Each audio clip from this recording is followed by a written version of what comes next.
Come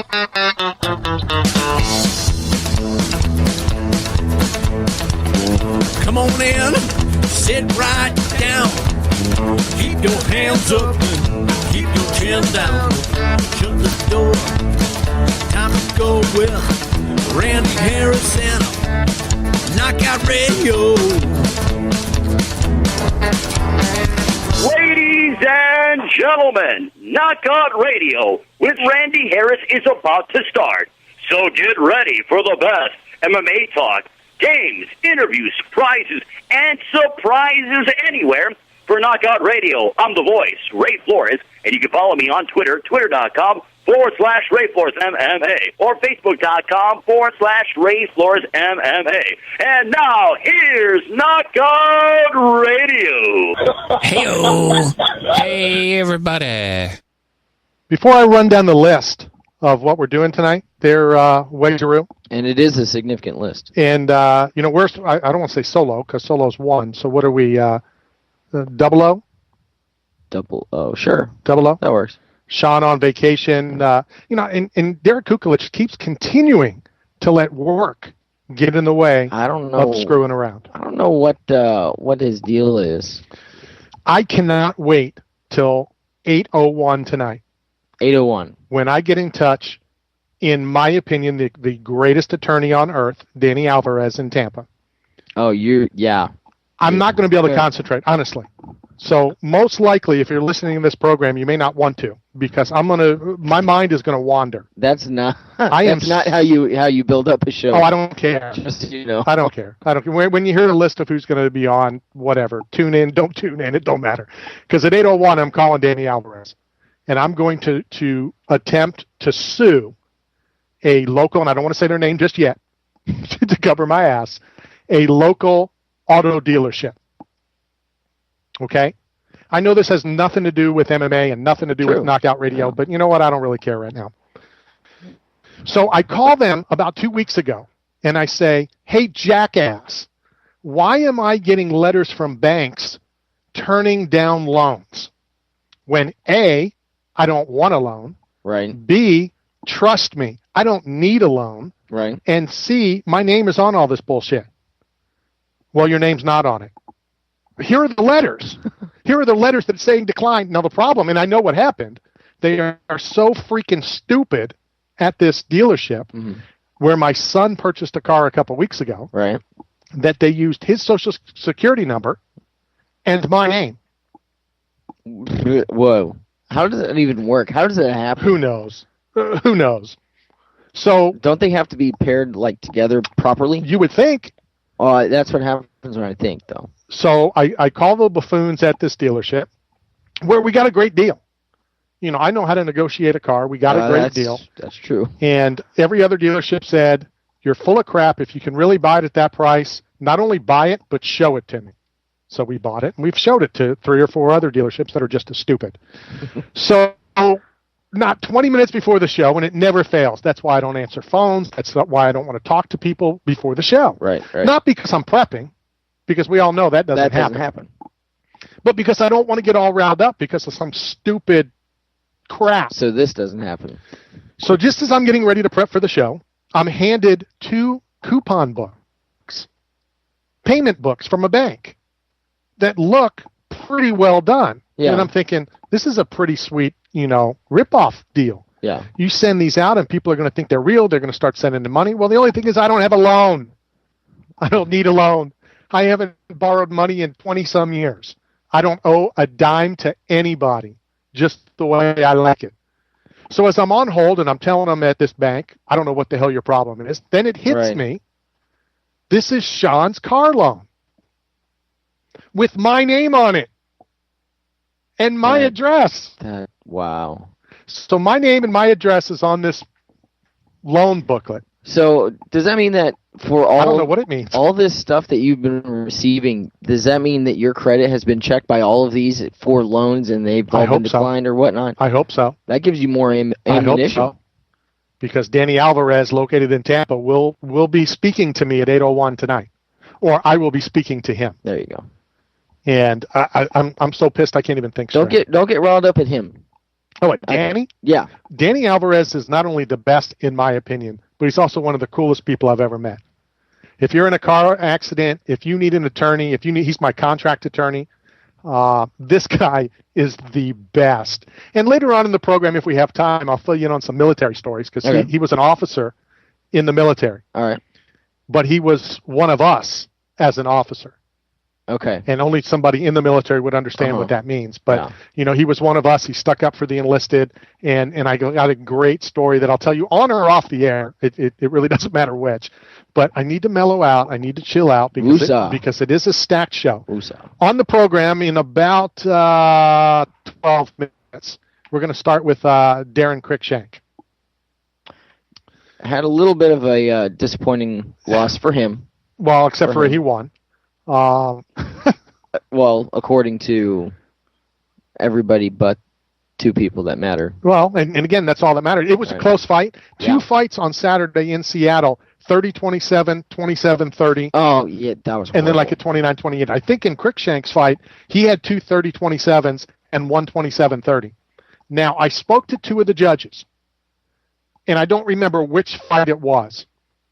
And we could look it up because I have the scorecards and stuff. I don't know if that's what you're looking at or yeah, it was, he had 30-27, 27-30, 30-27. Okay. Well, there was also another one with a 30-27, 27-30. That was the one before. That was actually the Ed Herman Trevor Smith fight, 30-27, 27-30, and 29-28. So I'm not sure which one it was, and I have said on numerous occasions that these two judges, one is Sal, and the other is Chris Lee and Sal, in my opinion, are two of the best judges. I've watched, the fights. I then look at who the judges are, and very rarely, not that they were wrong, but this is the first time, to my knowledge, Chris had it 30-27, Sal had it 27-30, or vice versa. Mm-hmm. I don't know which it was. I know that Yves Edwards was extremely upset. Yeah. Oh, yeah. Yves Edwards thought that he won the fight. And as I talked to Chris and Sal, they both gave me their opinion on why. Stronger punches versus more punches. More ring control, right, than non-ring control. So I'm going to try to get Chris and or Sal on here in the next couple of weeks so we can just talk about, what they look for when they judge. But coming on, like I said, at about 20 minutes past the hour, Daron Cruickshank. It's 6:40, and unfortunately, I hate when I'm right. I'm very rarely right. But I hate when I'm right, and especially in this case, because in the third round of the Aaron Riley fight, I tweeted, "Enjoy round 3. This will be the last time you see Aaron Riley fight." And sure enough, I don't know how much after the fight, Aaron Riley announced his retirement, and we're going to speak to him at about 6:40. I kind of thought he retired 2 years ago, and he kind of did. And then he was banged up, and then the injuries, and kind of like, when we had Seth Petrozelli on a couple weeks ago, when you're not there, you're not there. Yeah. You can't fight. This is a dangerous occupation, and to not go out there and have your mind, body, and soul in it. You can pretend. You can say it is. Look at this radio program sometimes. No, I'm just saying. I'm being honest with you. Yeah. Sometimes you think you're prepared and you're not. I've had that experience personally multiple times. Yeah. So we're going to talk to Aaron Riley at about 40 after. Then just before the top of the hour break, Danny Blevins is going to come on. And I'm doing this really as a favor to our good friend Joe Marquis. And I've heard a lot about Dan's son, Ethan. He's like a superstar. He's like the best. I think he's like 8. He wins titles at the 10-year-old category. He's just supposed to be a phenom. So we're going to talk a little bit about youth MMA, youth grappling, and find out what this kid even has his own fighter walkout shirt. That's pretty sweet. Yeah, it is. Wow. Yeah, it definitely is. That's something that kids at that age they want to grow up one day. Hold on a second. That's what fighters in the UFC want. Well, fair point. There were guys that walked out on the fight in Seattle at Key Arena that didn't have a personalized walkout shirt. They wore a shirt from a company. Right. From they were sponsored. Right. They were sponsored by a company, but it didn't say right and the name of the shirt. You know what I'm saying? So it's not just little kids. I mean, who doesn't? That's pretty funny. There's guys on the tonight's Bellator that will walk out with a shirt that doesn't have their name on it. So no matter what you think about it, this kid's all right. He's arrived. Well, he's arriving. In the second hour, we are going to talk a little more about the World Bar Arm Wrestling Championship, which is August 24th in Las Vegas. Another big-time puller. How about that?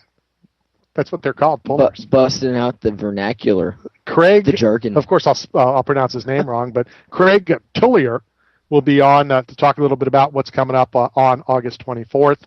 Also, in the second half, George Vasadel. So I want to talk to him a little bit about his fight Saturday.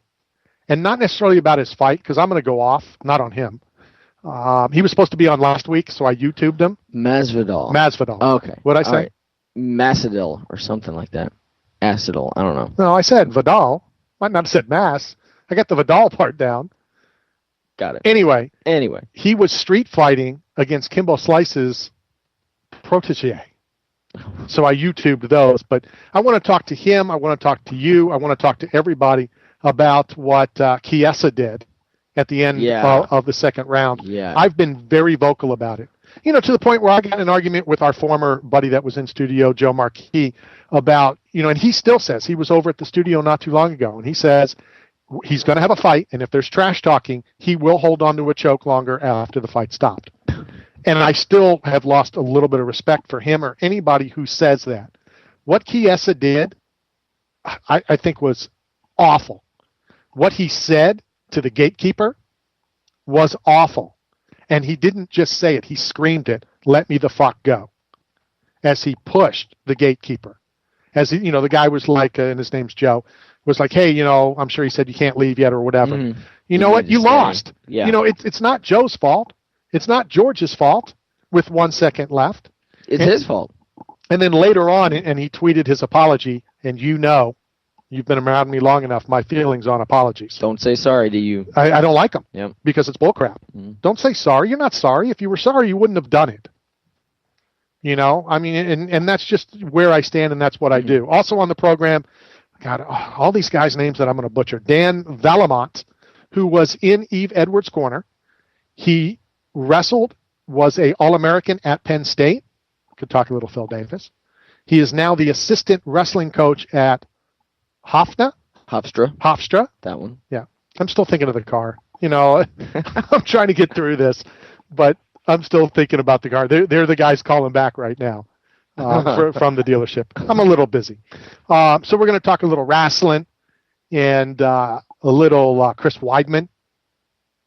God, there's a lot to talk about. Well, we're not going to talk to Chris Weidman. We're going to talk about Chris Weidman to Dan Vallimont. So a wrestler, I guess he's had some dealings. Is that where Chris went? Is that where Weidman went? He went to Hofstra. Okay. Well, yeah. And that's the tie-in there. So, between the two, between the Phil Davis, the Penn State, all that kind of stuff, we're going to talk to Dan. We're going to hopefully get to, if I can come up with a way to do it, other than just giving it to somebody. We have the other meet and greet, thanks to Envoy Collectibles at the NFL Hall of Fame. That'll be this Saturday with Diamond Dallas Page, Jack Youngblood, and Sergeant Slaughter. So we're going to give away the Sergeant Slaughter. We've got the gift bag from the Rock and Roll Hall of Fame, which will be loaded with Rolling Stones memorabilia. And then the Panini gift bag, which will be full of autographs from NFL and whatever else they have laying around. So kind of a big deal. They have some pretty awesome stuff. I know we've talked to them in the past. They even have mouthpieces from fights. Those guys have all sorts of stuff. So we'll get Scott on the day show. He'll probably come on this Friday as as I broadcast live in Canton, Ohio. Well, I'll be live too. I just won't be in Canton. Well, that's why I corrected it. You'll be live, in the studio here in the Tampa Bay area, and I'll be up in Canton. I'll be getting poured on. I'm not sure where you want to start, but let's start just because it's fairly recent. And again, we're going to bounce all over. I do want to talk about Saturday at the Key Arena. I do want to talk about this weekend. But Chael Sonnen. Two things I want to say about Chael Sonnen. Okay? And the first I want to talk about is the challenge. You've heard about the challenge, right, with Vitor? Oh, yeah. Vitor wants to fight Chael, and Chael's all for it. But not at middleweight. Well, he'll fight him at any weight as long as it's in Las Vegas. Vitor had said that he did not want to fight at middleweight unless it was for the championship. Right, that's what Vitor said. I'm saying what Chael said. I didn't hear his response besides he accepted. Yeah, well, with an exception. There was one exception to Chael fighting Vitor Belfort, that the fight's in Las Vegas. Any particular reason? Think about it. TRT, not allowed in Nevada. That fight won't be happening at all. Because Vitor's not going to come off it. Wow, that's playing your cards properly. Obviously, no, I mean he definitely played them. So we'll see. Yeah, we'll see how done, sir. We'll see how that plays out. And speaking of Chael, Chael joined us at Salty's. Yeah, you got to spend some time with him. You know what? Rubbing shoulders. I know that we've had people, more than just one, but people that don't like Chael. That Chael talks crap, that Chael this, that Chael that. I have never been around anybody that's a nicer person than Chael Sonnen. I can definitely see that in person. There's people that aren't as nice as. He has to flip the switch. Oh yeah, well that's his game. That's his gimmick. That's how he makes his money. That's how he gets the fights that he gets. But unbelievable with fans. He was unbelievable at Salty's. When we went there, and it was kind of funny. We were just walking by to get into the car, and Chael was there with his wife and Brian Stan. And Chael says hi to me. I wasn't even going to bother him. He's doing his own thing. And so he said, "Hey, good to see you again." So we talked for a few minutes, and I said, "Hey, we're getting ready to go hit this. You want to go?" "Nah, we got plans." I said, "Okay, but you're welcome to go." "Nah, we got plans." Next thing I know is we're going down the escalator to get into the limo. There they all are. I'm like, cool, come on. Plans have changed. And it was a lot of fun. Got to talk to him a little bit. As we all know, speaks very well, as does Brian Stan. Melvin went on Friday and on Sunday. Matter of fact, we do need to ask Dan, because we didn't film it. And I don't even know if Dan even watched, but there's no way that either one of those guys ate more than me. And I was all scatterbrained as it was. Because of why? I was just all over the place. Me and my ADD. I thought I lost this. I thought I lost that. You do that a lot. You think you lose everything. Yeah. So I had to run all around to look for the camera so that I could shoot the video. And the camera was on the seat. Sitting right next to Melvin and his wife. Oh, my God. Yeah. But Dan went on Sunday. So he'll be able to maybe fill you in a little bit. And like I said, my mind was all over the place, but I still ate more than both of them. And Melvin put it away. He's an eater. He can. Well, he was living life good on Sunday. Give me your thoughts real quick on Melvin's knockout. Obviously happy, that Melvin got it. He's kind of part of Team Knockout Radio. Blah blah blah blah. Well, he needed it. Oh, he definitely needed it. He certainly needed it. But Robbie Lawler made top 10 on ESPN for the knockout. Yeah. Melvin didn't. Well, I think submission of the night, same kind of thing. Which one do you go with? I mean, if you're ESPN, considering how new MMA is still, if you're having top 10, are you going to use 2 of your top 10 spots for MMA? No, I'm not saying that. If it was, and if it is, I've seen some top 10s that aren't even, top 30s. Sure. Let's be honest. Yeah. But I'm just saying, to me, it's kind of Melvin gets knockout of the night. I'm sure he would, and we'll ask him. I'm sure that he would much rather have the cash than be on ESPN. That makes a little bit more difference. Yeah. But Melvin has knockout of the night, gets the cash. Robbie Lawler's knockout top 10 ESPN. Well, and I've seen this before, obviously, right now, because I'm put on the spot. I can't think of the specific incident or who is involved. But this is not the first time that's happened. Oh, so no. That's just the way it goes. I would venture to say that the people that are covering MMA for ESPN don't have as much of a voice when it comes to stuff like that. So if you are the top 10 pickers for ESPN and you are deciding what goes where, they probably just pick something that looks good to them. And it may not be as significant as, say, in this case, knockout of the night. Well, and I'm not going to argue which one was better. And again, maybe coming from the four-letter network that's not into the sport like we are, looks at it different, which looked more Very much devastating, so. which, Yeah. you know what I'm saying, is you're just sitting back looking for a top 10. Maybe that's a way to kind of look at it as well. So, yeah, sure. Daron Cruickshank coming up here any minute now. Momentarily. So, momentarily. He's got to do his teaching. How about that? He just finished his Saturday. He's already back in the gym. He's already teaching. He's already, doing his thing. Well, and that's what Chael does too. Well, they all do. And I wouldn't say they all. I would say some of them take some time off after fights. Well, not if they run a gym. They can't. It's one thing to not train. Daron has his gym. Yeah, teaches in a gym. Okay. He's teaching at 7:00 Eastern. I don't know what the time is wherever he is, but yeah, I think he's EST. That's Eastern time. That's our time. No, EST. I'm saying I think he's EST, Eastern Standard Time. Right. Right. Don't make me think like you're that car dealership. I'll go Daron Cruickshank on you. I'll go Robbie Lawler on you. You wouldn't get knockout of the night honors then. I don't. Well, I'll get. But you'd be then. on P on TV. Hey, what do you think of the new Knockout Radio van? I saw that this morning for the first time. This afternoon for the first time. That's pretty sweet. There's some things that we'll talk about. I like it. Yeah, no, it's kick ass. Of course. Again, we'll talk about things. Speaking of kick ass, he's now 2-0 in Seattle. If we go back, a couple fights ago, he fought in Seattle. Now victorious on Saturday against Yves Edwards. Let's welcome to the program who, was jacked up, hyped up for this fight, Daron Cruickshank. Daron, how are you?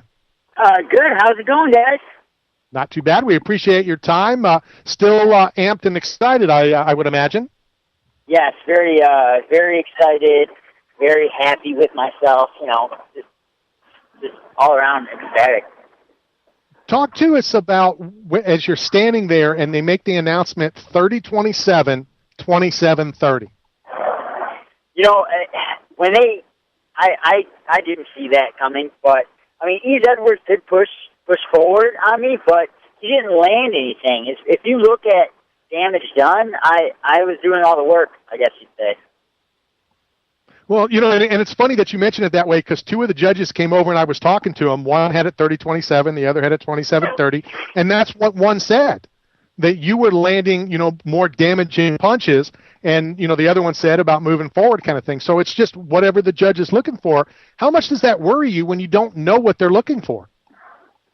Well, I mean, I know, deep down, as soon as the fight was over, I knew I won the fight. It doesn't matter. I mean, it does matter, but it doesn't really matter what the judges see. I know in my heart that I actually won, and I just have to put the faith in my ability and what I did. If you lose, you lost. It's just how it goes. So what happens when both guys think they win? I guess we have a rematch. So you didn't even see it being a split decision at all? No, I didn't see it. Split. I mean, it was a split decision. 30. Two judges had me going 30-27. I don't see how the other judge flipped it completely opposite way. I don't know what fight he was looking at. And as a judge here in the state of Florida, that always kills me. It's one thing if you're going to have one round, but to have all three, totally different. When after the fight, you were in the back, you were talking to the media, and I got to get there to hear towards the end of it. Talk about what it was like for you to fight Yves Edwards, a guy that you said in your interviews that you looked up to. Oh, it was like, fighting freaking like Superman. I mean, the guy's been around in the sport and almost paved the way for guys that are up and coming, just like myself. So it was a great experience. It was a huge fight for me, a huge opportunity, and I can only give him the utmost respect. We've had you on the program numerous times, and I'm sure we've talked about this before, but obviously picking up new listeners and new affiliates all the time. Does it matter to you if you fight a guy like Yves that you like and respect, or is it better for you to fight a guy that you don't like, that maybe there's bad feelings towards? I fought Mike Ricci a while ago, and and I actually showed him a sign of respect at the weigh-ins. I went to go shake his hand at the weigh-ins in front of everybody, and he looked down on me, and basically, he didn't put his hand out to shake my hand, and he made it a fight. He made it a fight. It wasn't a sport anymore, and I beat him up for 25 minutes. So I feel it would be bad for people to try to make it an actual fight for me. I try to give everybody, the utmost respect. I know these guys train hard. I know I train hard. I don't see why, we can't be respectful about this. It's a sport. It's not a street fight. So, Randy brought up earlier that you're already back in and helping train and teach and whatnot. For you training and getting ready for another fight, what are you looking for next? Anybody in particular, or trying to shoot for a certain time to be back in the cage? Well, I'm actually, because I normally teach. I teach at 3 different places, but I am actually stopping that. I'm opening up my own program at it's a place called Detroit Jiu-Jitsu Academy. Me and 2 other good friends, good fighters of mine, are starting our own program, and that's the only place I'm going to be at. So I'm going to try to, concentrate on getting that going right now.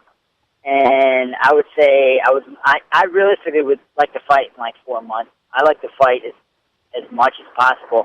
I didn't take any injuries during that fight. I have nothing to, there's no healing process right now. I'll take this week, and I'm still training. I'm headed to the gym right now. But I'm not training for myself. I've got guys getting ready for their fights, and that's what I'm going to concentrate on. How different was it, Daron, with it being short notice? I know that, we touched base just before the fight, and you said, how busy you were because it was short notice. How much does that kind of throw everything off for you? Well, it condenses a lot of things.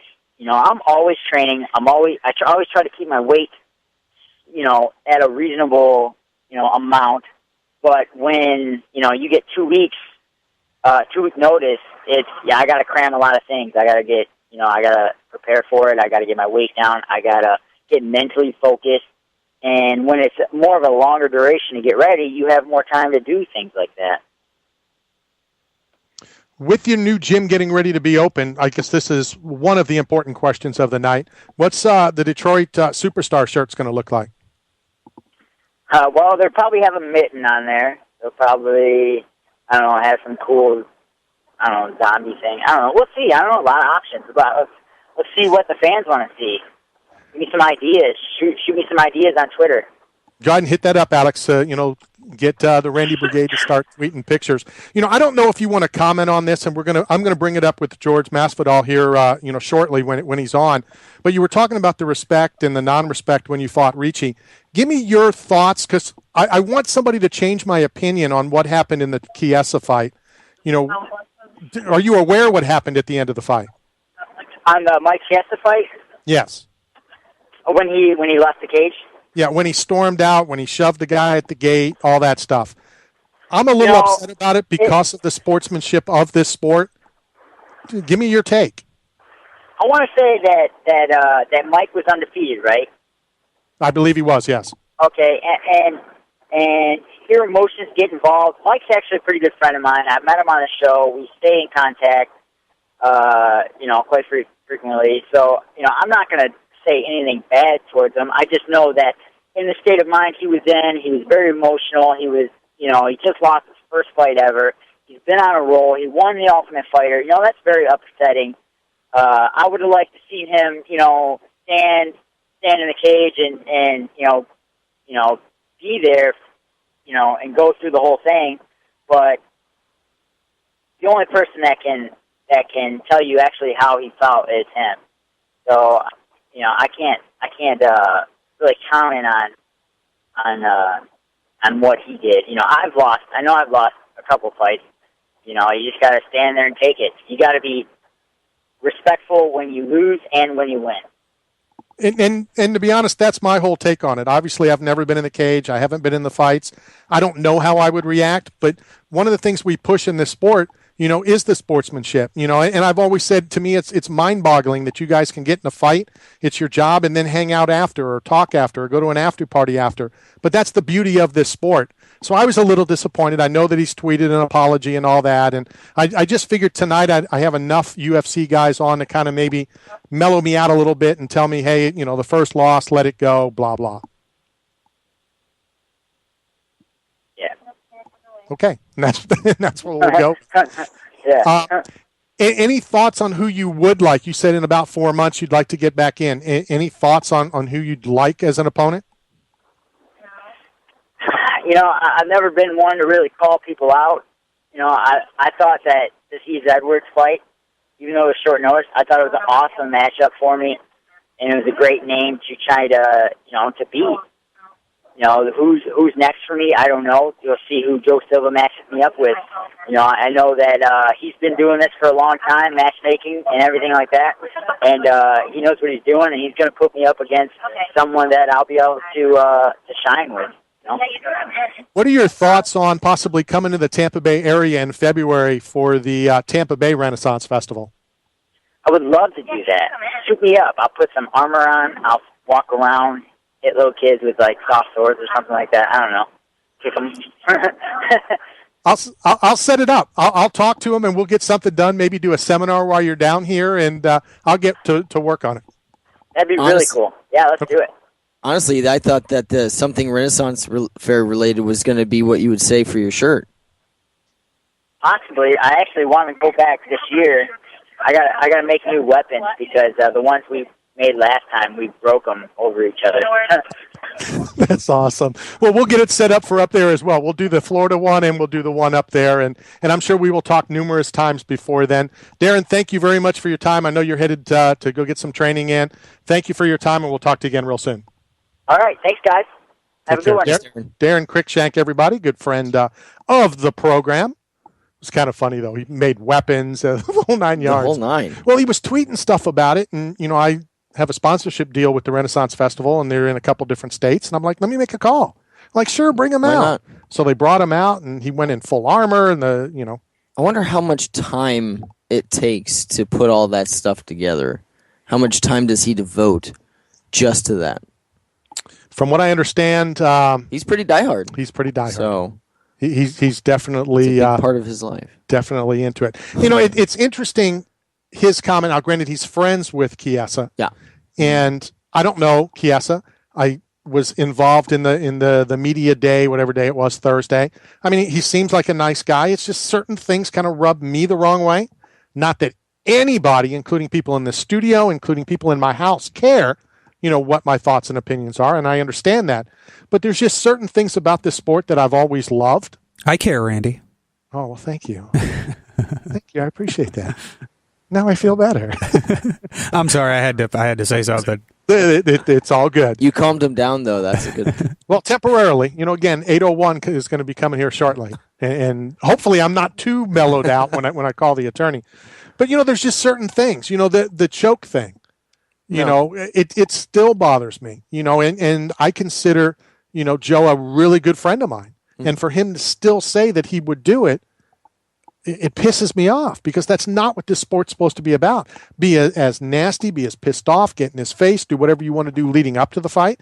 But the beauty of this sport is when it's done, it's done.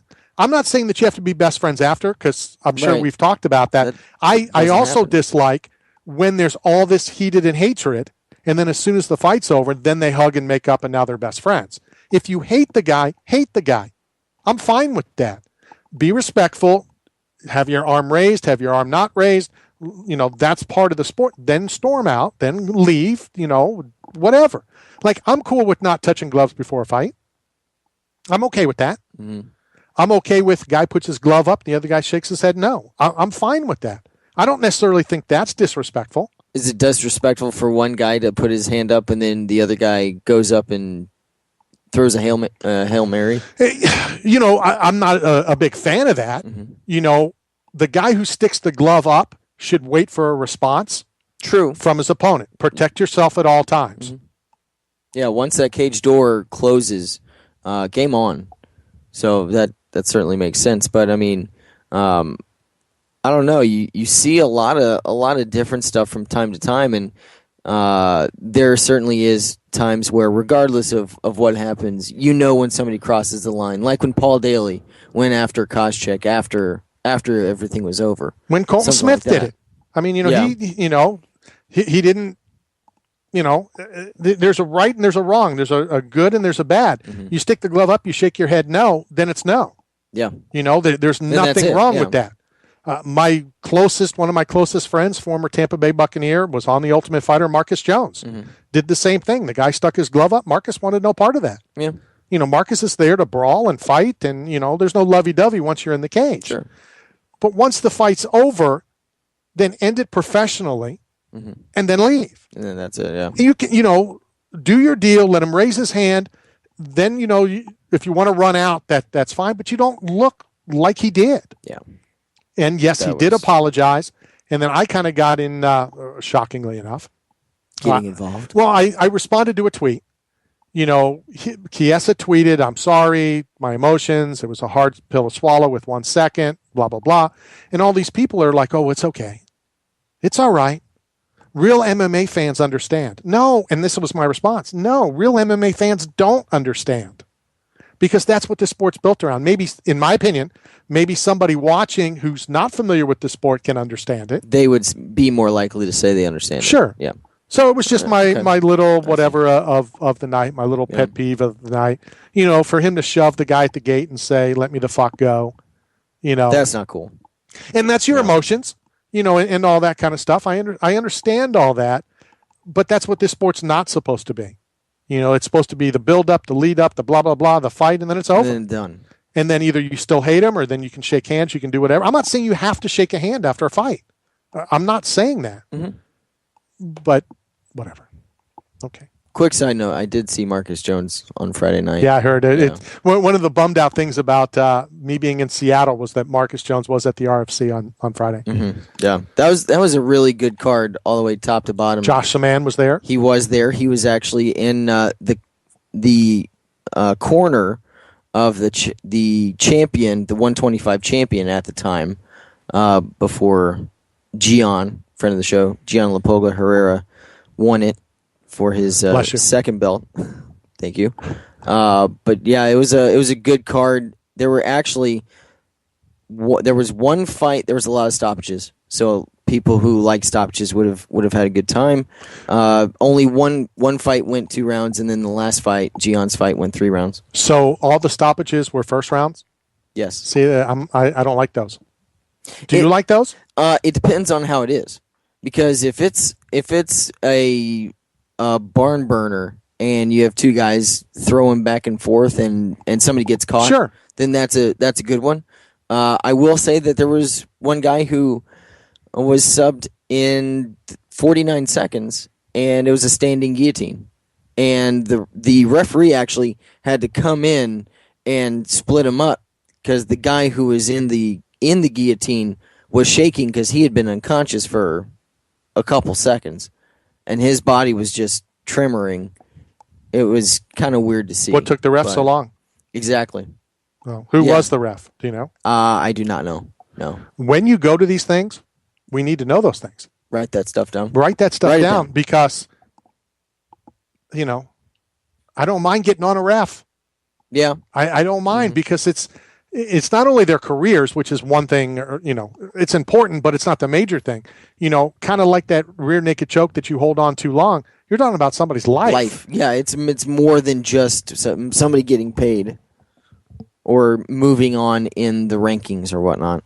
Somebody can actually be damaged, and it ends up affecting their career or their life. So before we get Aaron Riley on, which will be momentarily, anything else that you took from UFC on Fox Saturday? By the way, Seattle was awesome. It was weird. I do want to hear a little bit about Seattle itself, but it was just weird how there were so many split decisions. That was the theme of the night: split decision. Nobody could agree. But I was actually happy. Sorry to cut you off. No. I was happy that the Johnson Moraga fight, I was glad that was a stoppage. Well, submission, yeah. Because we have seen so many champions that go out and everything ends up in a decision. Everything ends up in a decision, and we finally saw somebody get finished. Even though it was a longer fight, it wasn't early on, but we got to see some of it, but then there was that submission at the end. Which struggled again when I did the rankings, just so you know. When I did the flyweight division, I had to think about, again, I don't think necessarily just because you lose a fight, you move down, depending on who's below you. And I didn't think it was right, to move John down. I left him at 4. Because again, I also look at if 4 fought 5, who would win? And if he's at 4, and I think he would still beat 5, I'm leaving him at 4.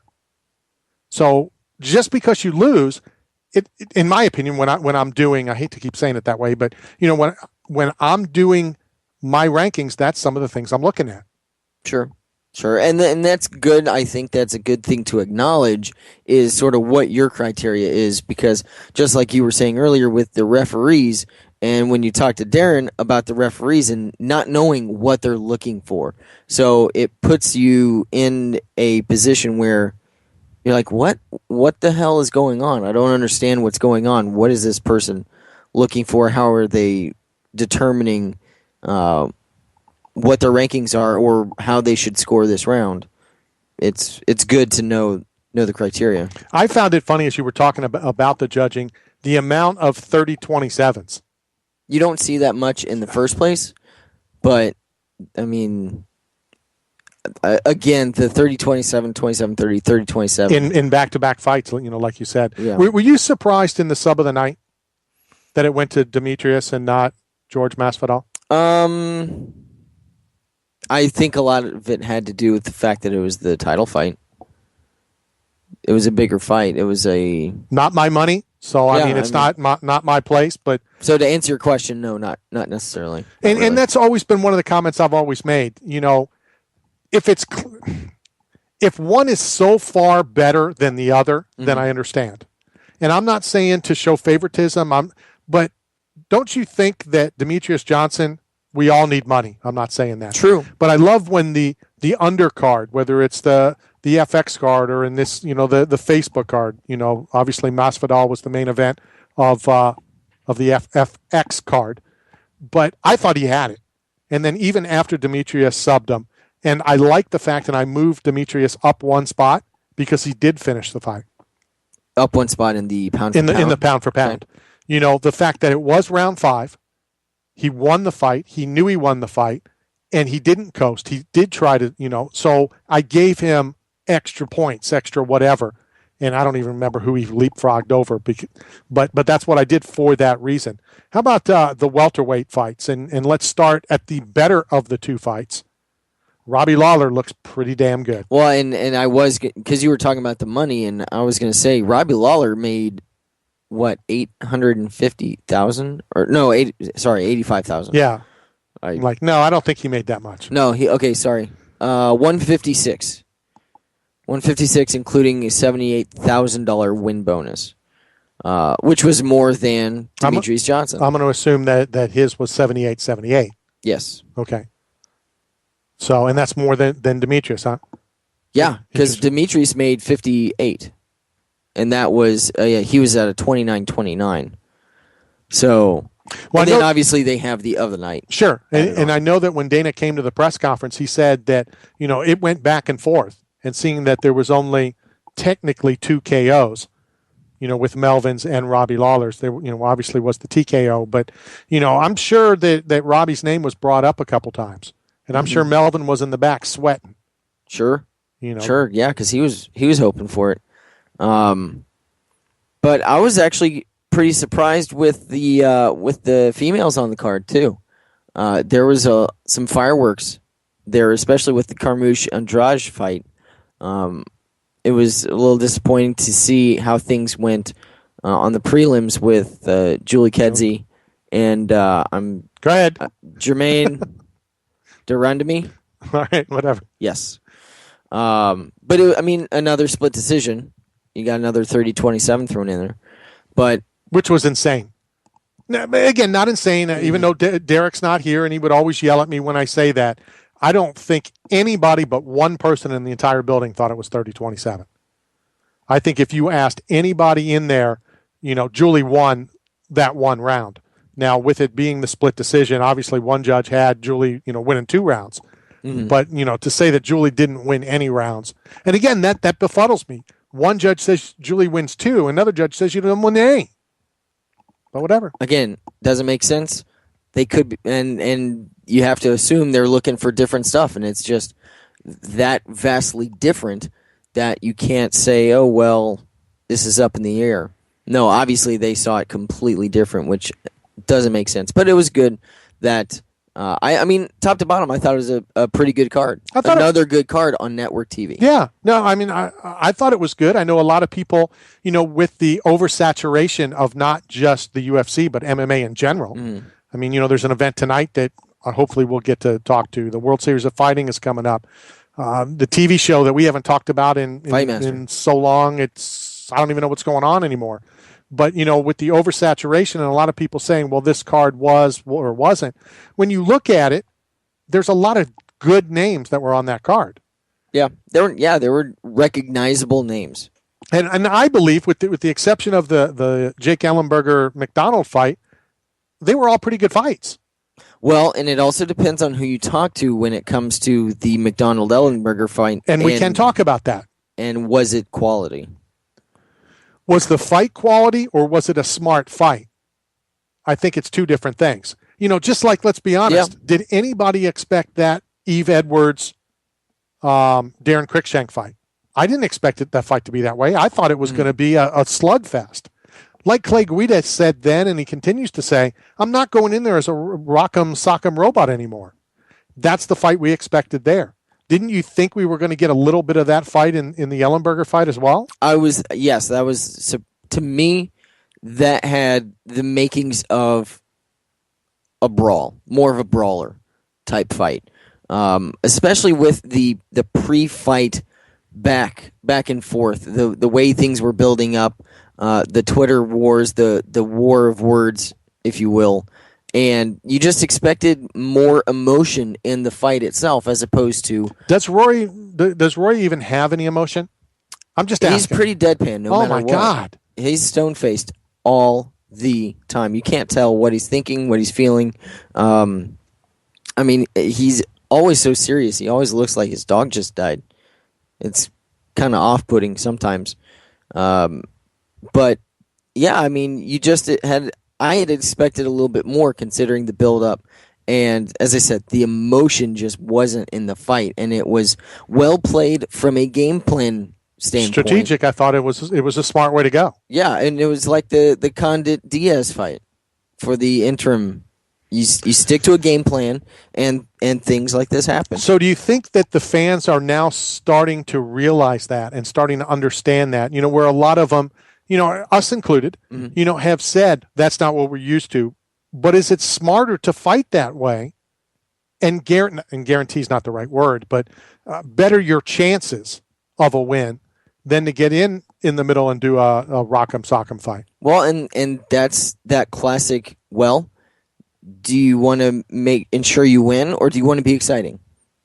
If you have to choose, which one are you going to do? So, I mean, I'm sure if you ask 3 different fighters, you'd get 3 different answers. Well, and I'd say I can see both sides of it. Sure. Because you might even get, out of those 3 people, 6 different opinions. Sure. So, it comes down to what do you think is going to get you further for this upcoming fight? Where are you in your career? What do you need to do? Are you in a position where you have 2 losses? They were bad. You need to be exciting to make sure you're staying in no matter what. Are you at the top of the rankings? And if you lose, you're going to drop down far. And you'd have to restart that battle to back up the rankings. So I think it's all dependent on the situation. And especially with Rory McDonald, him being at the top. I think he's 3rd right now. Yeah. In welterweight. So... yeah, you have to get to the point where you're like, no, I cannot afford to take a chance, take a risk. And actually, GSP in the scrum after the fight, he said it was a good fight by Rory, but since Ellenberger... A good fight or a smart fight? He said both. Okay. He said both for Rory.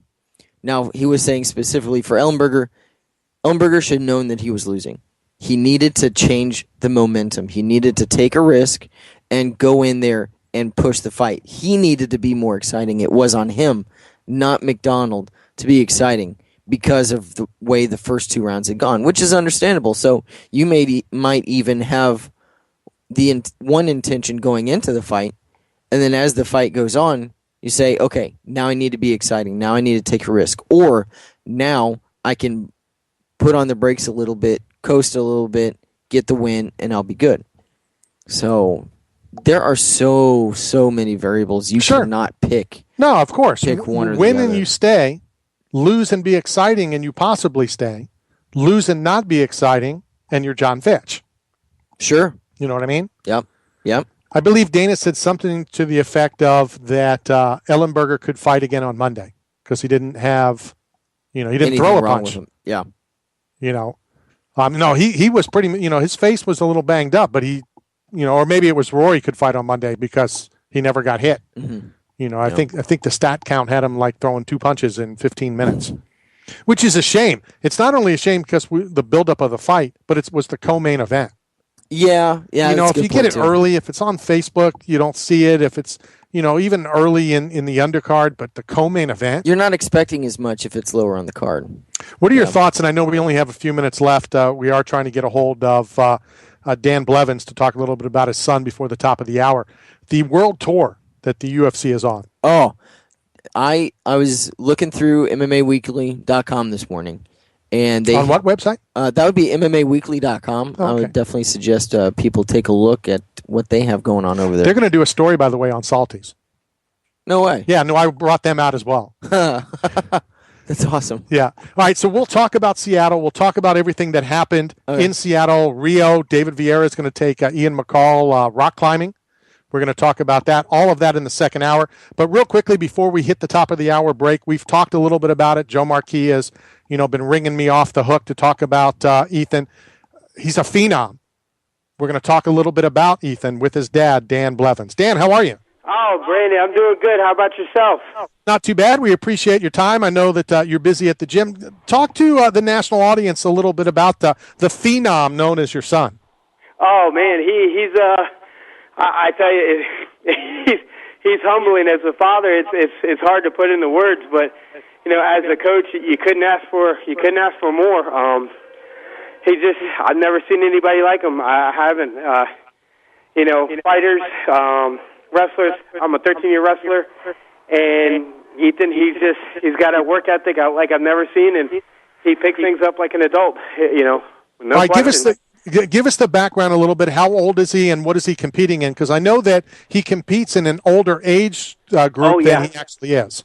Yeah, he in wrestling we always put him in the 9 and 10-year-old division. We've been doing that since he was 7, and we also bump him up in weight classes. So normally he'll compete in about the 60 to 65 pound division, and he weighs in at 54 pounds. He's got over 150 wins in wrestling alone. 50-plus tournament wins. He's been a 3-time state runner-up, but the only person he's only lost to one person, and all they do is wrestling. He does multiple things. But in submission grappling, he hasn't lost in almost 3 years. He's won the Naga U.S. Open twice, expert division, Pan Am's expert division, Copa Worlds. He's always, he's always looking to test himself. He really is. He's had phenomenal coaches along the way. Between the wrestling, boxing, and jiu-jitsu, he's going to be doing boxing here soon too. So he's just Renzo Gracie tweeted about him, calling him a phenom in jiu-jitsu. And when you're talking about a 7-year-old kid at the time, Renzo Gracie, I mean, it's insane, absolutely insane. Now, we just had. In the All-Star break, we had Bryce Harper's father pitching to him for the home run derby. You just talked about having Renzo Gracie tweet about your 7-year-old son at the time. What is it like as a father to be talking about your 8-year-old son on a national audience right now Did you ever expect gosh. it to get to this point this quickly? Oh man, it's hard to put into words. I mean, it really is. Gosh. I guess as fathers, we always want the best for our sons and our daughters, and we always want the best for our kids, and for them to be, to perform at that level that, they want to. A lot of kids, they'll always do their hardest, and that's all we can ask for. He does his hardest, and it always amazes me. It's hard to put into words. I was in tears when Fear the Fighter picked him up as a sponsor. I was literally crying. Just wasn't expecting it. Wasn't, just even to this day, you don't comprehend it. You really don't. And Dan, it's funny that you brought that up because I talked about at the top of the hour the fact that there was quite a few, some even my friends, that fought in Seattle on Saturday night, like Yves Edwards, who didn't have his own name on his shirt, yet your 8-year-old son has his own walkout shirt. Yes, he does. His shirts are actually located right next to Frankie Edgar's and Donald Cerrone's on FearTheFighter.com. He's the youngest kid with his own line of gear through a major apparel company. It's insane. I mean, how far do you think this is going to go? And I hate to ask the hypotheticals. I hate a hypothetical question, but I'm going to ask it in this case. Sure. What do you think you're going to feel like the first time he's in an actual MMA fight and throws a punch and/or gets punched? Oh my gosh, excitement! It'd be like I'm in there with him. I truly believe he'll be there. In the long run, the way we do things here, I won't coach him when we go to tournaments. I don't care if it's the U.S. Open. I, as a father, will not coach him mat side. His sister coaches him mat side. Most of the time, we've had some of our guys from the gym that coach him mat side, but we don't put pressure on him. He has the ability to take breaks when he wants at practice. If he doesn't want to practice, it's completely up to him. And he'll practice hours a day, and I mean hours. I mean 5 hours a day. And if you tell him to get off of the mat, he'll look at you like you're crazy. He has a work ethic like I've never seen before, and it's self-driven. Nobody pushes him to do it, and that's what I guess makes him so unique, and why I think he'll be there long term. A lot of kids they get pushed into this world, and even in football or soccer, and they get burned out because they're trying to do everything their parents tell them to do. The only thing I tell them to do is have fun. Enjoy the moments.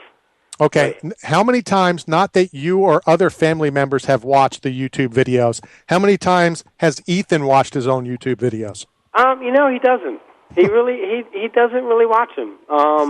Because he has 154 of them. I'll give you an example of who Ethan is. When he wins a match in wrestling or wins a tournament in wrestling, he will walk around and find the kid who tried their hardest and that didn't get a medal. He'll give that kid the medal. He hasn't kept a medal in over 2 years. I mean, that's the kind of kid Ethan is. He doesn't do it for, the glory of it. He loves the sport. And, occasionally he'll watch a video, and it's usually if I'm sitting there watching it, he will watch his videos right after a match. He'll go in and he'll actually watch it right after to critique what he did right and wrong, but he does it on his own. He doesn't, I'm not the one making him do it. He'll do it on his own, and beyond that, he doesn't watch his videos much. Not at all. I've known you for a little while now. I want the rights to the movie. Oh, my gosh. Talk about crazy. How crazy would that be? That would be insane. Maybe one day. Every parent thinks their kids are special. My kids are, all three of my kids are amazing and special. Ethan is just uniquely special in this sport. He really is. I find that I talk about him a lot, but it's because we're in this world. We're in the MMA world. My daughter and him together, they're best friends. She's his coach. Every move he's learned with her as a partner. So, to have two kids that work together is extremely special. I think it'd be a great movie. I know this is going to sound silly, but I've seen it in basketball where, colleges are already, recruiting, 12, 13, 14-year-olds. Have you started to get anything from colleges? And the reason I'm asking is coming up in the second hour is the assistant wrestling coach from Hofstra, who is an All-American from Penn State. So I'm going to talk to him about, this subject. But have you started getting anything yet? No, but every time we go to a tournament, we always get approached by high school coaches asking where he's going to be going. So, at 8 years old, I think at 12 and 13, you kind of have a maturity level that coaches can see. Ethan is mature beyond his years. I mean, he really is. If you've ever sat down and talked with him, his work ethic, he'll know that doing something 1,000 times makes him better. It's not something he has to. He wants to do it. And so I think maturity level for these college coaches at 12, 13 is a good gauge at where they're going to be. Like I say, Ethan is just beyond his years. I don't foresee really any coaches talking to him anytime soon other than high school coaches. Just curious if they have to game plan against them in the future. Yeah, there you go. Well, when's his next upcoming event? I think we're going to go Art of Grappling. We'll do the next Naga. I believe it's the Pan Ams. Pan Ams or the U.S. Open. I believe it's Pan Ams. And Copa. You got to go to Copa. Copa's big down here. So those three alone, Art of Grappling, gosh, they just put up a $10,000 prize for absolute no gi. I mean, that's insane in itself. So we're gonna have to hit the Art of Grappling, and wrestling every other weekend. We got to get out there and wrestle. He just, they're cheap tournaments, easy to do, and I always say that wrestling is the best sport out there for MMA as far as the cornerstone. So, as far unbelievable, and you can see the videos of Ethan Blevins on YouTube. Dan, thank you very much for your time, and I know I'll be seeing you again in the next couple of weeks. Absolutely. Thank you guys so much. I appreciate it, y'all. Take care, and God bless. Take care. That is Dan Blevins. I see him around town, and YouTube. I'm telling you, YouTube, Ethan, it is absolutely unbelievable. Incredible story. With that said, top of the hour. Just short of guaranteeing, because guarantee you can't come back from, you're going to hear about this Ethan kid. Ethan Blevins. I know you're watching him on watching YouTube. it right now, He's and I tell you what, this kid's wicked. Yeah, he's a freak. It's pretty impressive. And again, they're doing it right in having him wrestle, compete against older kids. Back when I was younger, you always wanted to be the youngest kid, not the oldest. Anybody can dominate, in a 9 and 12-year-old category when you're 12. Dominate certainly. when you're 9 and 10 in the 9 to 12-year-old category. That's how you're going to get Also, better. we do have the Sergeant Slaughter meet and greet, big deal with Envoy Collectibles to give away. How do you want to do it? Just somebody tweets it? We'll do a tweet contest. All you got to do is request it, and we'll pull a winner, and, Yeah. Say tweet Knockout Radio. Right, but we can't do it just during the show, only because a lot of guys listen to the download. They always do it. So we'll do it up until if you tweet, and you can tweet as many times as you want, but we'll pull them all in and we'll do a drawing. Right, you'll improve the odds. And I'm going to leave this up to you. Oh. Okay, because it's way too much. You already do way too much, but it's way too much that I want to deal with. So you can get all the names, put them all together, and we'll do the drawing on the show live Friday from Canton. Okay. I'll be in Canton. You'll be in the dungeon here. All right. We got to start working on the studio to make it more like a dungeon, I think. That'd be awesome. Wouldn't it?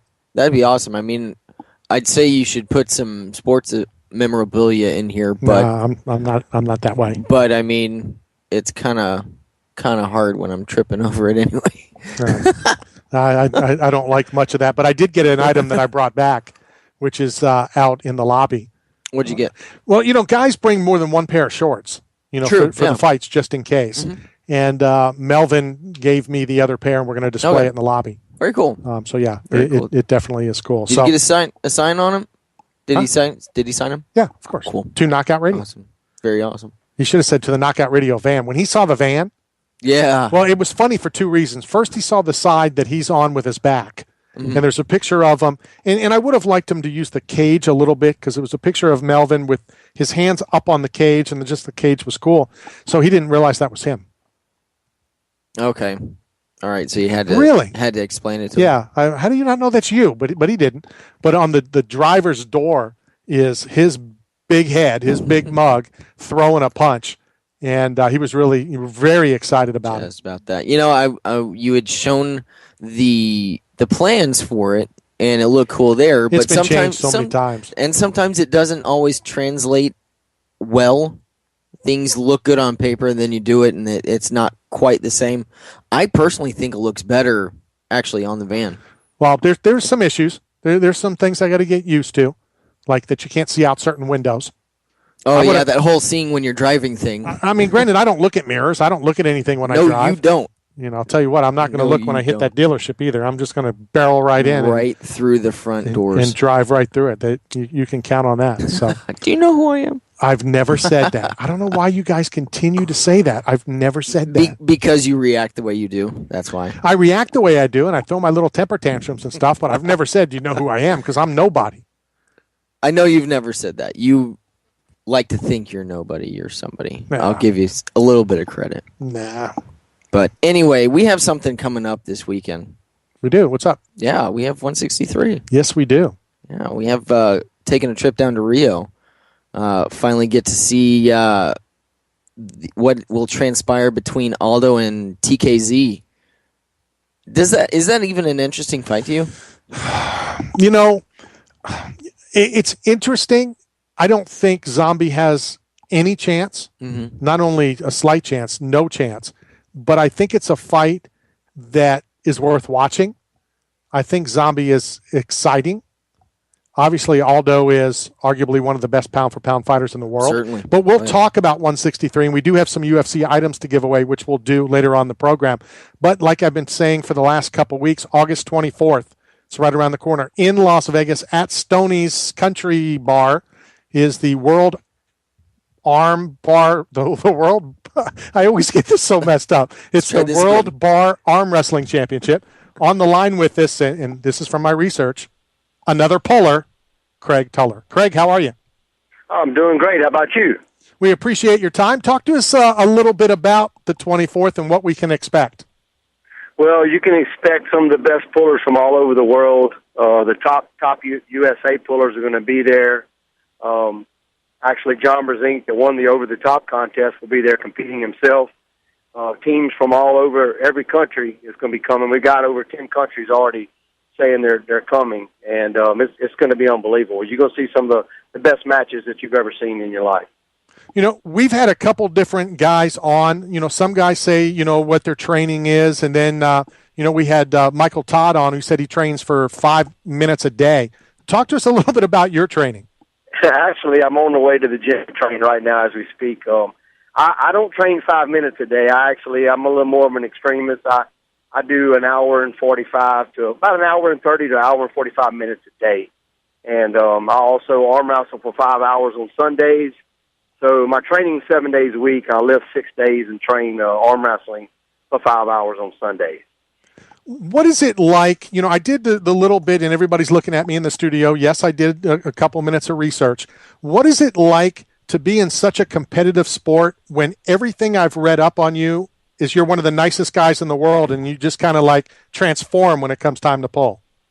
Well, you know, a lot of people, when they don't know a lot about arm wrestling, they wonder, like, you know, man, it looks like it's intense. And you know, I've done some MMA fighting. I've been in martial arts since I was young. And I'm going to tell you, truthfully, going to the table arm wrestling, you know, away from the table, you're nice. When you go to the table, it actually is, it's more hand-to-hand combat, just like if you're doing MMA in the cage. It's a lot similar.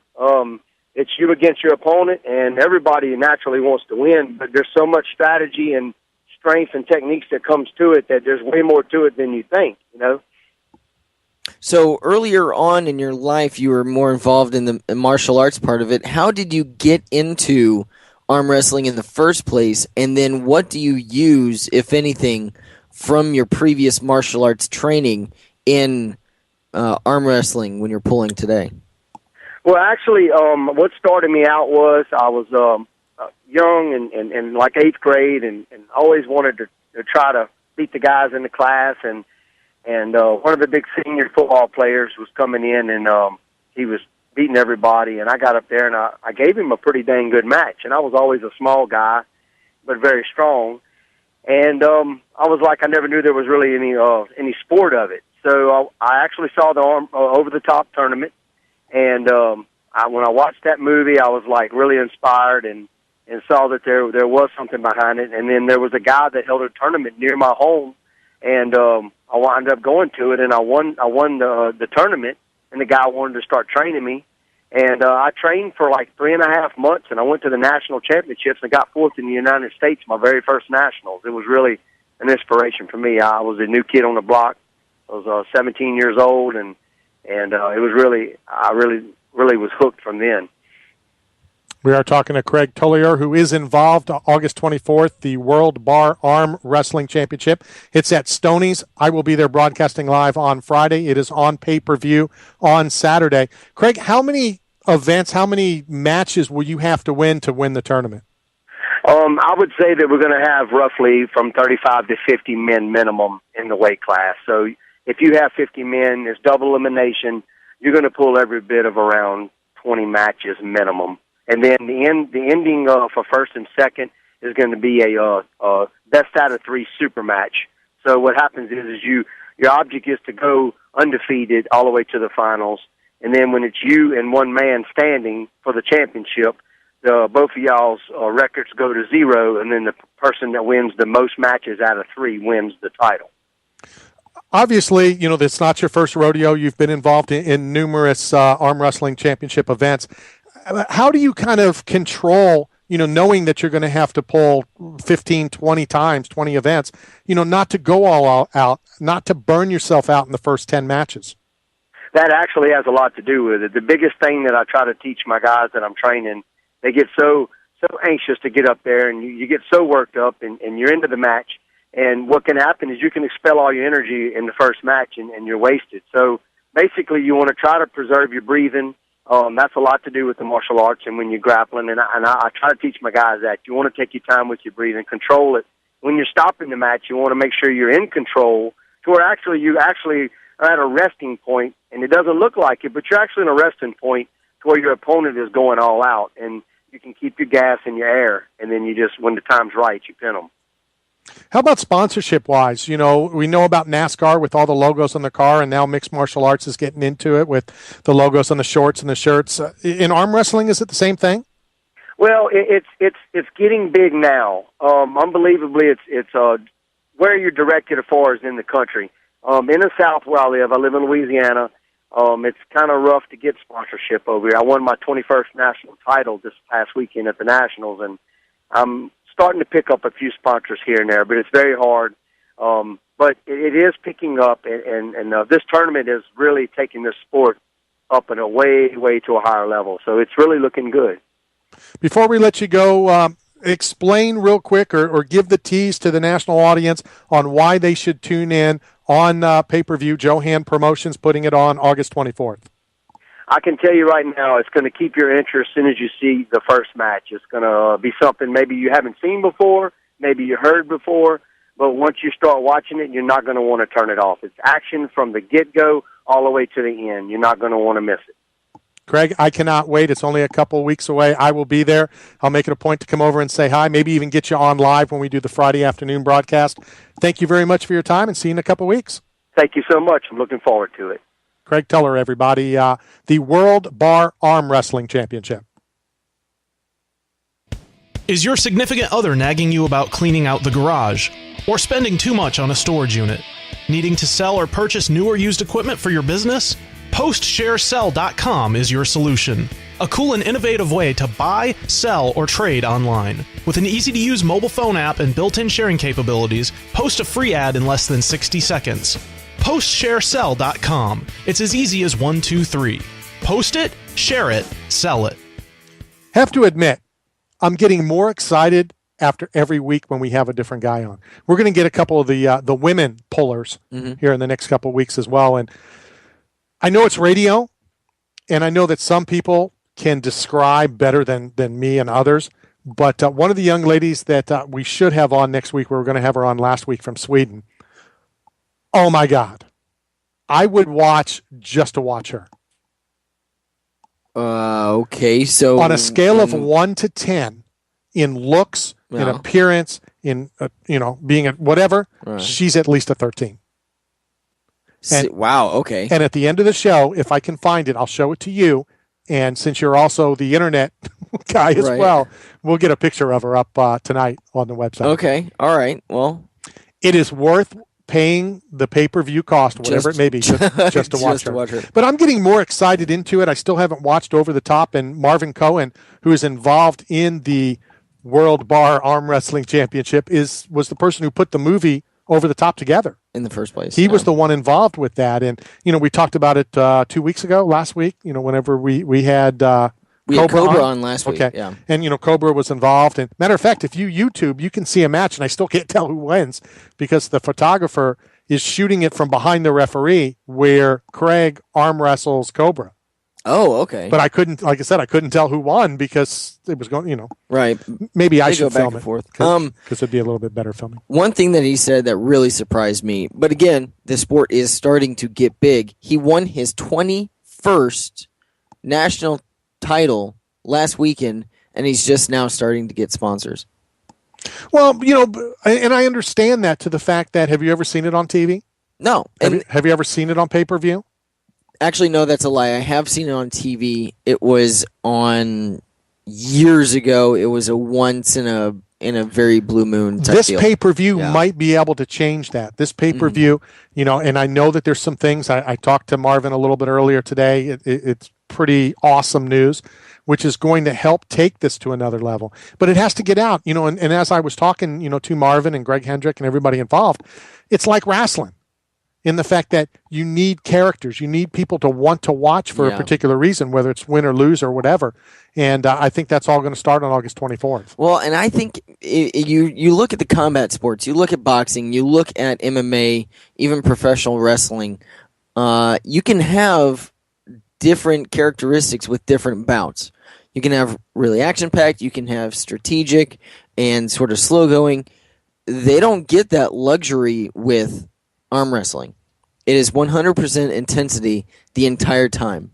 So when it comes to getting bang for your buck and having quality, intense, like sit on the edge of your seat type action, I don't see anything that really compares, honestly. It'll be fun. I'm definitely looking forward to it. All right, back, if you still have it up, UFC 163, we do have a couple UFC caps to give away. Yes. Let's do the contest. You want to do the contest for Saturday? So doing picks? We will do picks, start to finish. The most correct will win a UFC item, which will most likely be the cap. Mm-hmm. But I'll do more than just the first place.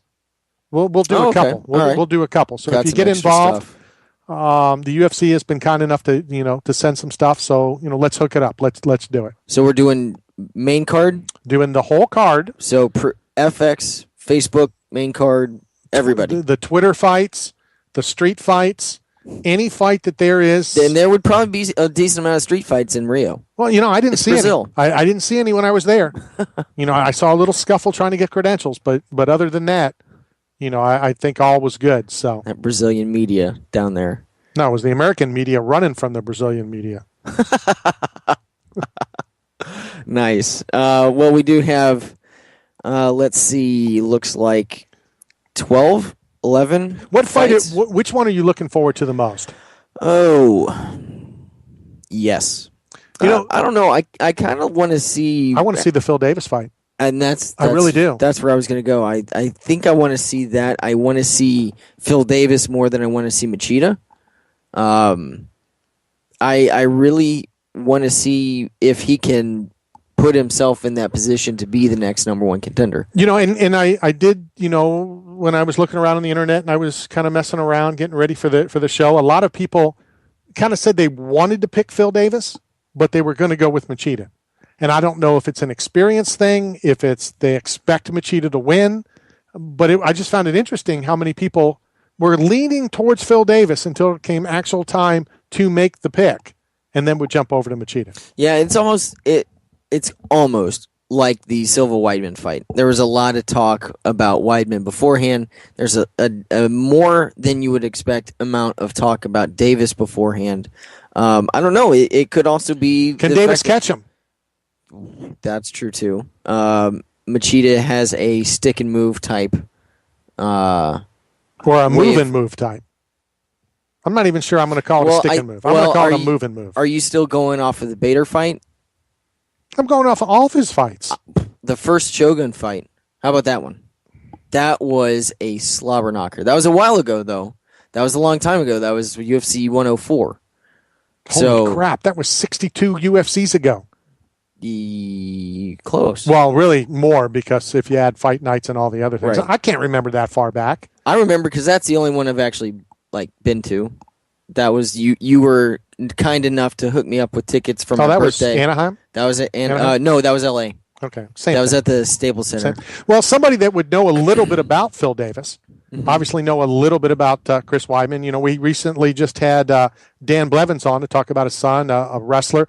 I didn't realize when I went to Salty's on Sunday that I was in the presence of royalty, but we now have him on the air. Former All-American from Penn State, now at Hofstra, Dan Vallimont. Dan, how are you? Good. How's it going? Appreciate your time. I know you're in town doing a little wrestling camp. Talk to us about what's going on. Yeah, just down here in Palm Harbor doing a clinic for an old buddy for the week, getting away from the Northeast for a little bit longer. You know, I didn't think about it until we just had Dan on. He has his 8-year-old son, I believe, is the #1 young wrestler in the country. And I'll shoot you some of his information and his YouTube stuff just so you can take a look at. And I kind of mentioned it to Dan. Now that you are a coach and, you know, in the collegiate level, when do you guys start kind of looking at not even high school kids, but younger than that? You usually don't look at the kids any younger than that too much. I mean, you'll hear about some guys that are really good in the youth programs and that kind of stuff.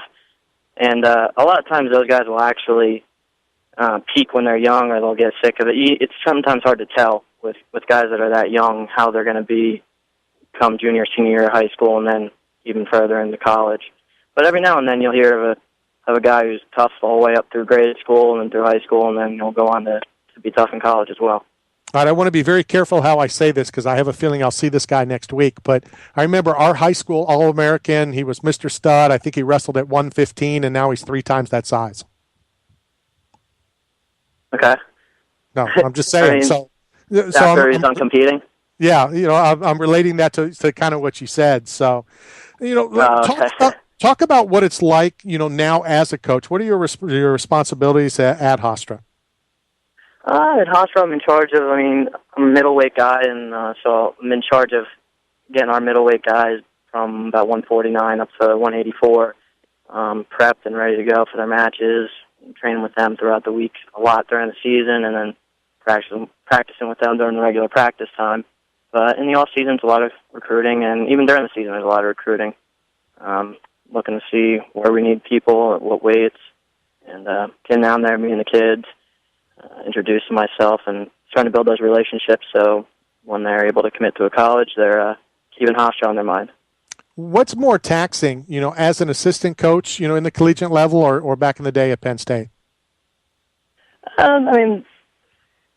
Each has their own way of being difficult. I mean, obviously working while you're competing and taking classes and stuff is very mentally draining and physically draining at the same time. But then with coaching and recruiting and stuff like that, it's a lot of traveling. It's just tiring, and it's fun. It's definitely exciting, and I enjoy doing it. But it's a lot of work, and a lot of people don't understand that college coaches, that's all they do. You're a coach, and you're not necessarily teaching classes or anything like that. A lot of people have asked me, well, do you teach class or you just coach during the year? But no, it's a full-time job, and it takes a lot of work. Now, you are a native of New Jersey. Was going to Hofstra and coaching, being in Long Island, the proximity, is that something that you had been looking to do for a while as a younger wrestler, was to coach at the collegiate level and someplace close to home? Actually, it really never crossed my mind, honestly. I knew I wanted to stay involved with wrestling. I went to school for architectural engineering, and I knew when I graduated I wasn't quite ready to get into that. I was still young and wanted to compete and coach. So I would have, initially out of college, I was helping out at Penn State, where I graduated from, and I was a volunteer coach there. And then just one day I got a call from the head coach at Hofstra saying they had a full-time position available. And just went out and I enjoyed the area. I liked the coaches. I liked the guys on the team, and it just seemed like a really good fit. So kind of just fell into it. I wasn't positive that was the route I wanted to take at the time, but now I'm glad I did it, and I'm happy where I'm at. Obviously, I'm going to ask you, about a former Nittany Lion who gets into the cage this weekend. But before I do that, met you out in Seattle. You were in the corner and working with my good buddy Yves Edwards. How did that relationship come together? How did you meet Yves, and kind of give me your opinion of the fight? I actually met Yves through one of his buddies. He was getting ready for a fight, I guess it was about 3 years ago, and he wanted to get better at his wrestling. He never really trained in any kind of wrestling that much. So one of his friends was kind of reaching out to some collegiate wrestlers that just graduated and seeing if they wouldn't mind training with them. And I had just graduated, and I wasn't really sure what I wanted to do. It seemed like a cool idea, so I ended up meeting Yves, and now we're really good friends. So I'm glad that happened. And it's been, I guess, 3 years now. I've been working on and off with him with the wrestling, along with some other guys too. So it's been good. And give me your take on the fight on Saturday. I thought Yves fought well. I was very happy with his cardio. We really thought we won the first and third rounds. He was consistently moving forward, and obviously, a couple of the judges may have been seen it a little bit differently. I know it was a close fight, but I'm very happy with how he fought. Aside from the outcome, I saw a lot of positives come from that. And, I was happy with how he fought. It's just a shame how it turned out with the split decision. That's why they have three judges, and all three of them see it differently. Talk to us a little bit about Phil Davis. Give me your thoughts. I jumped on the internet, and like I just kind of mentioned, a lot of people were just short of picking Phil to win. They were leaning towards Phil, and then at the last minute, they're like, but I'm going to go with Machida. Yeah, Machida's been around for a while, and he's had those huge wins, and he's been to the very top. So Phil's still the up-and-comer, and I think Phil gets better with every fight, and striking's definitely come a long way since when he started out. I remember watching his first fight ever in Atlantic City. A bunch of us from Penn State went down and watched him, and from where he's come at that point to now is night and day, and he's just getting better and better every fight. And I might be a little biased, but I think he's going to go out there and get it done. Well, we are looking forward to that. Before we let you go, I believe an alumnus of Hofstra. Talk to us a little bit about Chris Weidman.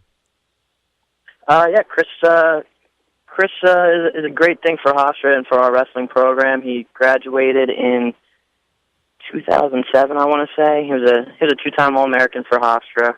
He went to Nassau Community College first, which is right next door to us, and he transferred over to Hofstra and made it to the NCAA finals 2 times, and had a very successful Division I career, and then he moved on to fighting. And it's great that he still comes back. We have a fundraiser, like a poker tournament and stuff like that. He's always at them. Him and Dan Vallimont are pretty good buddies, so they're always at events supporting Hofstra wrestling. He's always in the room before our fights, getting in there 3 or 4 times a week wrestling with our guys. And our guys love it, getting the chance to roll around with the UFC fighter. But it's also good for Chris to get in and roll around with some of our bigger guys just to keep his wrestling up. So it's good all around. We definitely love having him come back, and we're fortunate to have somebody who cares so much for the program that they're willing to give back. Which is a bigger name on the campus? Is it Chris Weidman or Wayne Corbett? Well, Wayne Corbett, a lot of the younger people, I guess, don't realize that we never even had a football team. Hofstra dropped its football program about 4 years ago, I guess. So, I don't know, some of these freshmen now, they might not even know who Wayne Corbett is. But if you ask people that graduated a little bit longer ago, they might say Corbett. But I'd say right now Chris Weidman's the hot name on campus. Yeah, I definitely think he's the hot name. And for those people that don't know, Wayne Corbett is known as a flashlight. And for anybody that knows what I'm talking about, Keyshawn Johnson said that he was a star, in the sky, and Wayne Corbett was a flashlight. So a little dig at Wayne back in the day. Well, Dan, thank you very much for your time. Let's stay in touch. I know that we're going to be doing some things in the future, and hopefully we'll cross paths. Oh, before I let you go, we had a bet. Even though Yves didn't follow through with it on Sunday, and everybody in the studio wanted me to film it, but Yves didn't follow through with it on Sunday. But who ate more, Yves Edwards or me? I I don't know about this because I wasn't paying attention to you guys. My table was located. I didn't have a good view, but Eve talks a big game about how much he could eat, and I didn't know you all that well, but since you're saying you guys had a bet, I'm going to say that you ate more because this was probably a challenge that you wanted to win. So just with the context, I'm going to say that you won. Well, I appreciate that, and I'm going to let Eve know because he wants me to fly into Austin for the UFC that's in Houston, and that he's going to pick me up. We're going to go grab more food, and then we'll drive over to the fight. So I'm going to tell him right now I won round 1, and we'll do round 2. Dan, thank you very much. Enjoy your time in Tampa Bay, and we'll talk real soon. All right, sounds good. Thanks for having me on. Is your significant other nagging you about cleaning out the garage? Or spending too much on a storage unit? Needing to sell or purchase new or used equipment for your business? PostShareSell.com is your solution. A cool and innovative way to buy, sell, or trade online. With an easy-to-use mobile phone app and built-in sharing capabilities, post a free ad in less than 60 seconds. PostShareSell.com. It's as easy as 1, 2, 3. Post it, share it, sell it. All right, so all you have to do is tweet us. Tell us that you want it. The Sergeant Slaughter meet and greet. Obviously, you need to be in the Canton area, close enough to get there. If you're not in Canton, close enough to drive over there. We've got one more to give away. Tweet us, and I'll pick a winner in the next hour or two.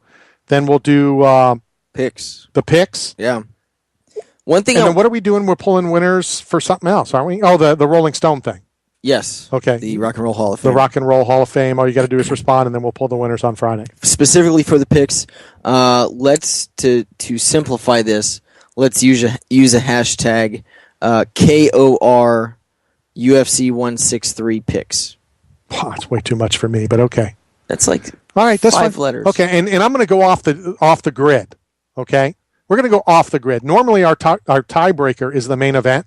Right. You have to pick the main event and how. Right. Well, we're going to do it with the Ian McCall fight instead.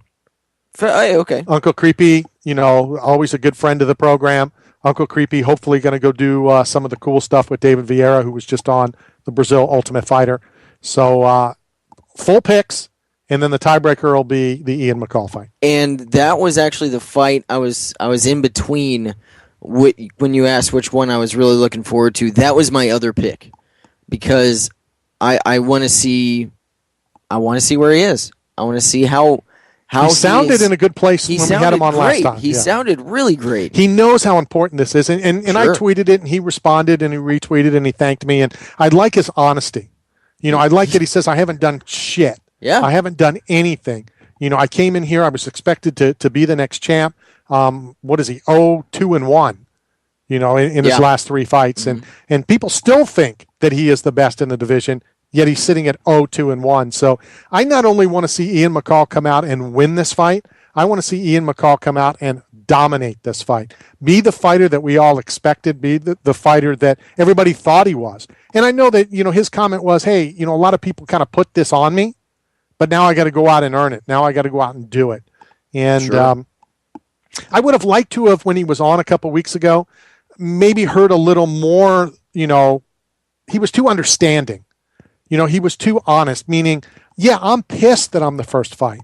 Yeah, I'm pissed, but he's not because he knows that's where he deserves to be. So it's one of those, catch-22 kind of things. So I'm going to have to TiVo. We'll see. I'm going to have to TiVo it because I will be in Canton at the function with the NFL Hall of Fame. First time I've ever gone to Canton, and I'm kind of looking forward to it. I'm still surprised it's taken you so long to get there. People think I do all this traveling. I travel with MMA. I travel with the NFL. I travel with MMA. Other than that, give me my recliner. I'll watch it on TV. Well, I'm good with just sitting there watching. But still, regardless of the sport, you've been able to go to a lot of really cool things obviously. And spend time. So I believe just 21 Super Bowls. That's insane. How many All-Star games? I don't know, 15, 16, 18. Couple Pro Bowl, whatever. It's not about me. It's about the show. It's about you. It's about the fans. What? It's certainly not about me. It's about George Masvidal coming up here momentarily. Again, MMAweekly.com. They What site? actually Hold on. What that site? would be MMAweekly.com. wresting.com. Okay, that's a good site. Yeah, you go to that site, and they actually had put up an article saying that he is already signed up for his next fight. Well, I'm not at liberty to break it, mainly because I don't know it, but there's other people that already have their next fight as well. Oh. I have been told really that when the contract is signed, Melvin Gilliard will be on this program to divulge when, where, and who he will be fighting. Oh, so you're saying we have another exclusive for a fight announcement? This will be another exclusive. Cool. You know, and again, he's stuck to his word a couple times, so I would assume that he will do it again. And I hope so. Yeah, I'm looking forward to it. Again, I don't know who it's going to be. All I've been told is, wow. Okay. Give me your thoughts on Melvin's fight. Well, as we already stated, he needed it. With all the outside of the cage drama, that was something that he needed to get back to, because I think there's enough of an argument to say that he could have. The outside drama had affected his in the cage performance, and so being in this new place, being up at Grudge out of Denver, really helped that. So, and it was good that it was a KO too. It wasn't just a win. He didn't let it go to the judges. And who the hell knows what had happened if that had been the case. So he needed a win. He got the win. He did it in pretty good fashion. So good for him. Hopefully he can continue this run and make more of it than just a one time. You know, not too long ago, he was right on the verge of a title shot. Yeah, he was right about there. You know, and then he fought Joe Lazan, then Jim Miller. He lost both those fights. You know, the Donald Cerrone fight, which was, you know, still a fun fight to watch. He kind of looked good, you know, hit Cerrone, and the next thing you know, he's knocked out. The Jamie Varner fight kind of, to me, was the wow factor. That was in the middle of this whole thing, you know, that was going down. But the fight that I saw Saturday night kind of reminded me of that little streak that he was in when he fought Jeremy Stevens and Evan Dunham and Roller and those guys. And I think that he's got a good run in him. You know, I really do. I think his next fight, and again, hand to Bible, hand to God, whatever, I do not know. But I would assume it's going to be somebody in the top 10. Ooh. Wow, okay. Why don't I do this? God, let's just talk among ourselves, and let me pull up who's in the top 10. Okay. And maybe we can try to... You know, I'm kind of surprised that you say top 10, considering this is his first win in how long? I think he's lost his last two. Is it? Okay, I thought he lost more than that in a row. Okay, well, maybe top 10. Maybe top 10. I don't know if he's quite there yet. I think he would need, in my opinion, maybe another win before he gets a top 10 fight. But who are you looking at? I'm trying to pull it up real quick. You know, top 10. Let's look at it. See, I don't have Pat Healy in my top 10. I'm looking at the consensus top 10, not my top 10. Mm-hmm. You know, just because of the incident that just happened. And before you continue, yeah, he lost his previous two before his fight, but out of his last 6, he's 2-4. Right. So yeah, the 2, and then he won, and then the 2. Yeah. Give me who he's lost to. He lost to Varner, Cerrone, and then Miller and Lozon. All right, I say the fights against Nate Diaz. Who was Nate's last fight against? Was that the? That wasn't the title fight, right? Yeah, it was the title fight.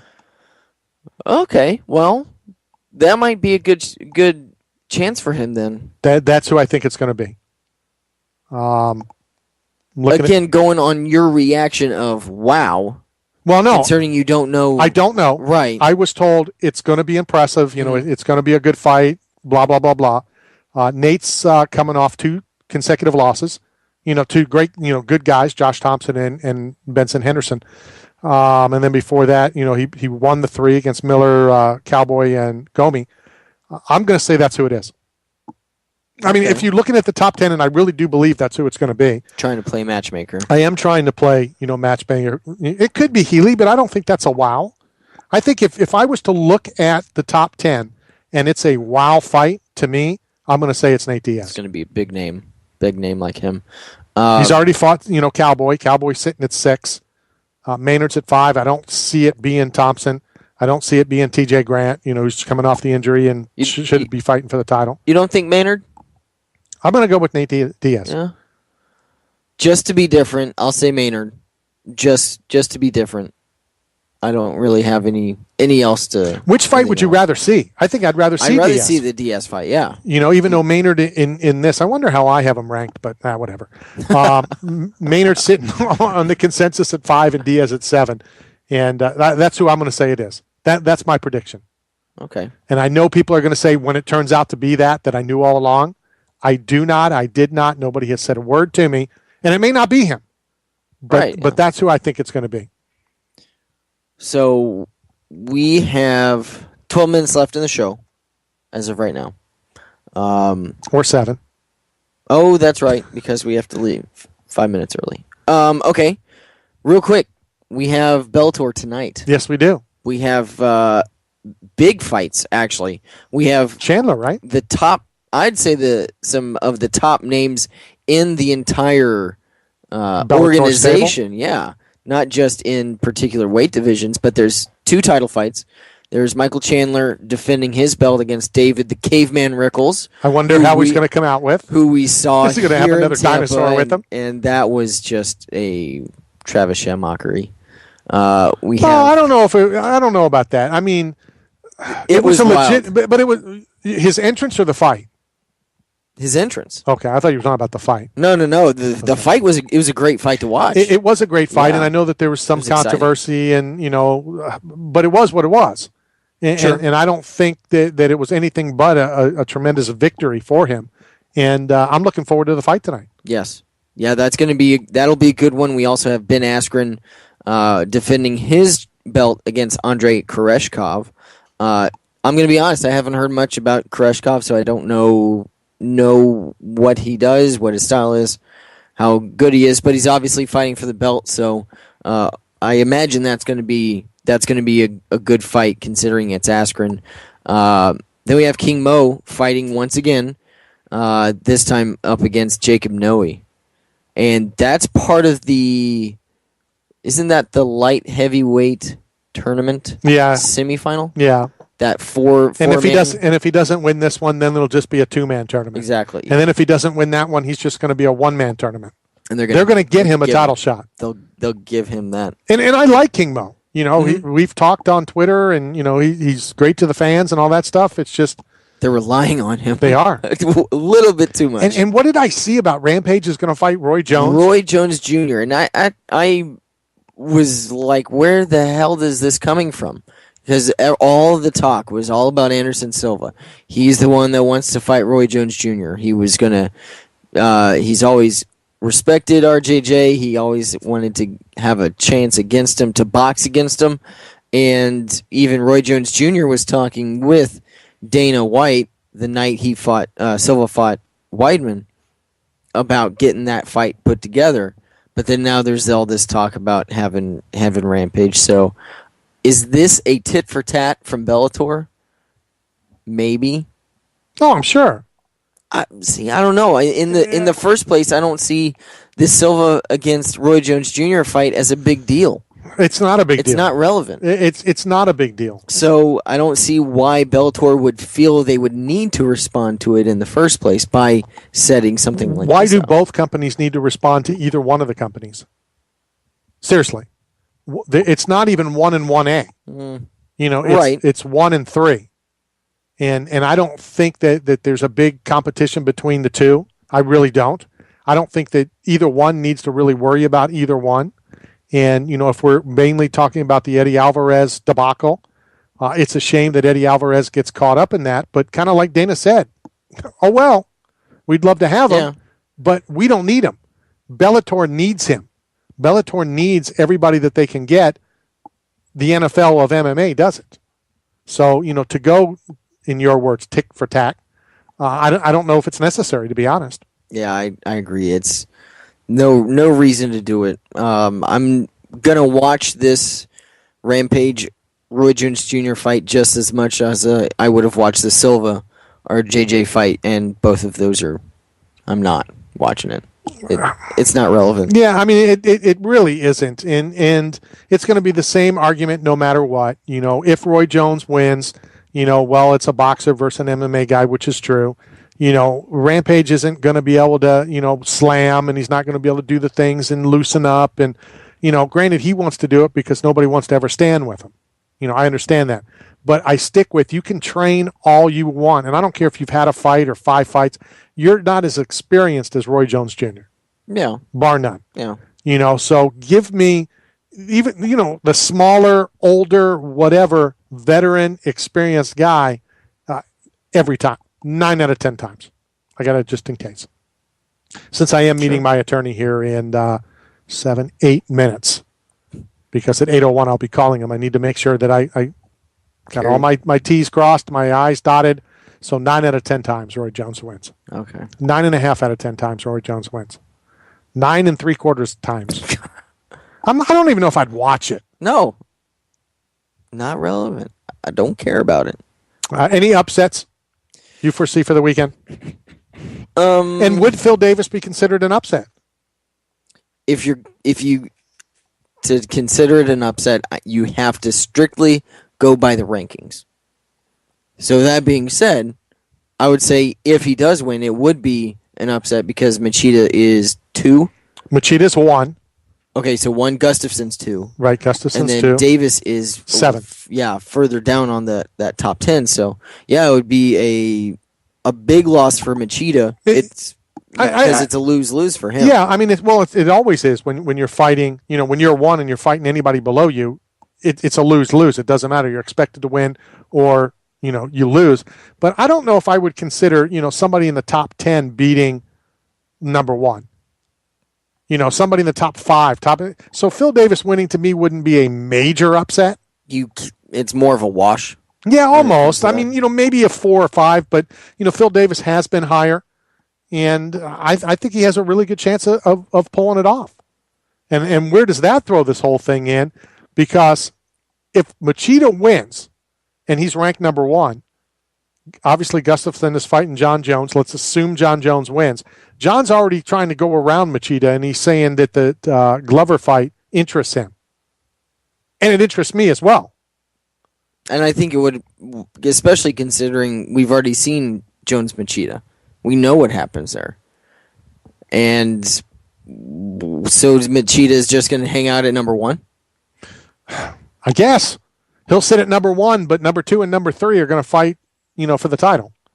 Yeah, and that doesn't make any sense. And again, we're talking about the rankings. So, well, we got to talk about rankings because Derek's not here. Yeah. Well, and who knows what the decision is going to be made by Dana and Joe Silva, because we've all been able to figure out that it really just does not matter still. Well, the rankings don't matter. Yeah. I mean, and I don't necessarily think that number 1 fights for the title just because you're ranked number 1. But I like the fact that there are rankings so that you can say, in this case, 5 is fighting 1. For whatever reasons, the match can't be made yet. He's not ready. He just fought. Whatever. It's still more interesting to say, the number 5 ranked fighter is fighting for the title than just saying, is fighting for the title. Just my thoughts. All right, hit us up on Twitter if you want to register for any of the prizes, whether it's the meet and greet with Sergeant Slaughter. I'll pull a winner here momentarily. The Rock and Roll Hall of Fame deal. Anything else, hit us up at Knockout Radio. At KO Wegs. Have a great weekend. Tune in on Friday to knockoutradio.com as I will be live in Canton. You'll be live in studio. We got a lot of cool stuff to do. We've got some sweet giveaways. We'll do all that on Friday. Until then, it's then. See everybody later. You don't know what your power has done to me. I wanna know